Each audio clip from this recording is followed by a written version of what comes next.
Jail से नहीं निकल पाएंगे बाहर, हाई कोर्ट ने खारिज की याचिका। किसकी जानना चाहते हैं?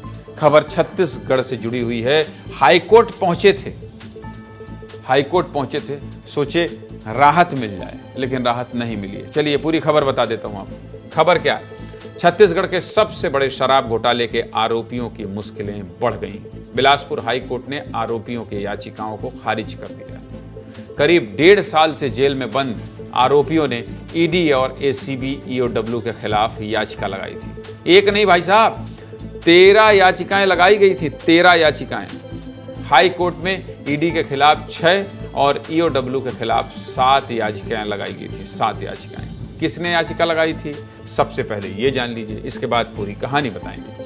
हाई कोर्ट में शराब घोटाले से जुड़े आरोपी विधु गुप्ता, अनवर ढेबर, निदेश पुरोहित, यश पुरोहित, अनिल टुटेजा, अरुण त्रिपाठी, निरंजन दास ने याचिका लगाई थी। इसमें रिटायर्ड आईएएस अनिल टुटेजा की अंतरिम राहत वाली याचिका को भी खारिज कर दिया गया है, जिसमें अंतरिम राहत थी। मतलब कोर्ट से इनमें किसी को भी कोई राहत नहीं मिलेगी। एसीबी ने 1 महीने पहले 9000 पन्ने का चालान पेश किया है।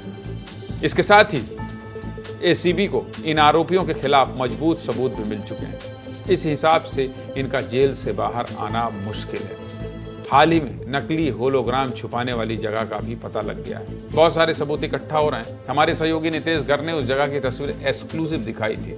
कैसे खेत में नकली होलोग्राम को अधजले स्थिति में गाड़ा गया था, गड्ढे के अंदर।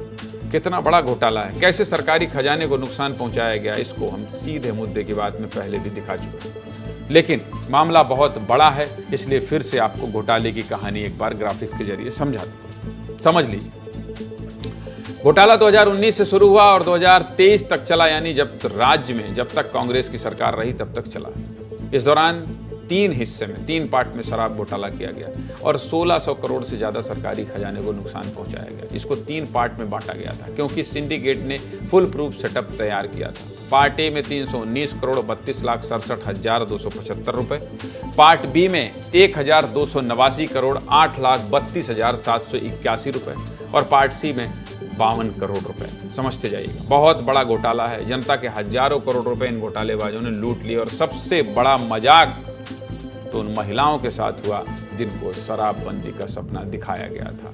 इस पूरे मामले में क्या अपडेट है और ज्यादा जानकारी के लिए मृगेन जी बताइए, इन लोगों के लिए जो हाई कोर्ट पहुंचे थे कि हाई कोर्ट जाएंगे, हाई कोर्ट में राहत मिल जाएगी और हो सकता है जो सामने मुसीबत है वो टल जाए, ऐसा कुछ हुआ तो नहीं? देखिए, जो लोग राहत चाहते थे वो कोर्ट गए थे। कोर्ट ने सीधे सीधे उनकी जो मांग थी, उनका जो बयान था, वकीलों से जो साक्ष्य और तथ्य दिए गए, उसको सीधे सीधे रिजेक्ट कर दिए। बड़ा झटका है। शराब घोटाला हो, कोयला घोटाला हो, ईडी और ईओडब्ल्यू लगातार इसमें कार्रवाई कर रहे हैं, जांच कर रहे हैं। प्रदेश में जब से बीजेपी की सरकार बनी है उसके बाद से आप समझिए कि ईडी से ज़्यादा ईओडब्ल्यू ने साक्ष्य पेश किए। आपने नकली होलोग्राम का मुद्दा दिखाया, उसको खोद कर जेसीबी से खोद कर निकाला गया। कुल मिलाकर बहुत बड़े पैमाने पर इन लोगों के पास प्रमाण आ गए हैं। ये चाहते हैं कि इन लोग जो आरोपी हैं वो बचना चाह रहे थे, कोर्ट को तथ्य पेश करके चाह रहे थे कि कुछ राहत मिल जाए। लेकिन जिस तरीके से ईडी और ईओडब्ल्यू लगातार साक्ष्य पेश कर रहे हैं, उससे कोर्ट सहमत नहीं हुआ और इनको जो है राहत नहीं दी गई है। जी, तो इसका मतलब मेरे कहते ये है कि ईओडब्ल्यू एसीबी जो पुख्ता तैयारी के साथ ये हुआ था ना कि सुप्रीम कोर्ट चले गए और इस कोर्ट चले गए और फिर एक एफआईआर दर्ज हुई ईओडब्ल्यू ने, तो इस बार जो ईओडब्ल्यू एसीबी, आपने ठीक कहा कि ईडी से ज्यादा ईओडब्ल्यू एसीबी सख्त, मतलब इसका अभी छापेमारी भी 19 जगह की गई। तो इसका मतलब कि ये जो घोटालेबाज हैं, अब ईओडब्ल्यू एसीबी नए सिरे से ये जांच कर रही है और ऐसे में हाई कोर्ट ने भी मना कर दिया। इसका मतलब अभी जेल में ही रहना पड़ेगा। जी देखिए, पिछले 2 साल से इनमें जो लोग हैं वो जेल में हैं और ईडी के बाद जो ईओडब्ल्यू ने कार्रवाई शुरू की, आप देखिए होलोग्राम को खोद कर निकाला गया, साक्ष्य लाए गए। ईडी के पास ये बराबर कहते थे, अधिकारी भी कहते थे कि कोई साक्ष्य नहीं है। शराब को जो नकली और अवैध शराब की बिक्री की गई, पैसे को 2 पार्ट में लिया गया, अलग अलग डब्बे बनाए गए, पैसे आते थे।